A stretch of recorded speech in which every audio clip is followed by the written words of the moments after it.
இன்னைக்கெல்லாம் என் பையன் வழிகட்டு போயிட்டான், என்னை எதிர்த்து நிற்கிறான். நீங்களே காரணம். உங்கள் வளர்ப்பில் குறை. உழைப்பதற்கு கொடுத்த முக்கியம் வளர்ப்பதற்கு கொடுக்கல. உழைப்பதற்கு கொடுத்த முக்கியம் வளர்ப்பதற்கு கொடுக்கல. பிள்ளையை பற்றிட்டு என்னானும் போகிறான் அப்படின்னு நான் உழைத்தேன், வெளிநாட்டுக்கு போனேன், சம்பாதிச்சேன். ஏன்? என் பிள்ளைக்காகத்தான். ஆனால் அவன் ஒழுக்கம் கெட்டு போனான். தந்தையின் கண்காணிப்பு இல்லை என்றால், தந்தையின் அரவணைப்பு இல்லை என்றால், ஒரு தந்தையினுடைய மிகச்சிறப்பான வழிகாட்டுதல் இல்லை என்றால் அந்த பிள்ளை தான் அனாதை. யார் அனாதை? தந்தை மரணித்தவர் அனாதை. லைசல் யதீமுல்லதி கதுமாத்த வாலிதுஹு. அனாதை யார்? தந்தை மௌத்தா போனால் அந்த பிள்ளைக்கு பேர் அனாதை. அதுதான் பழக்கம், வழக்கு சொல்ல அதுதான்.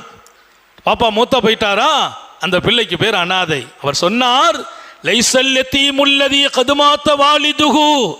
அனாதை யார்? தந்தை மரணித்த பிள்ளை அல்ல அனாதை. தந்தை மரணித்த பிள்ளை அல்ல அனாதை. இன்னல் யதீம பிலா இல்மின் வலா அதப். அனாதை யார்? ஒழுக்கம் இல்லாமல் வளர்ந்த பிள்ளையே அனாதை. தந்தை உயிரோடு இருக்கிறார், தந்தை இருக்கிறார், பிள்ளை ஒழுக்கம் இல்லாமல் வளர்ந்தான், அவன் அனாதை.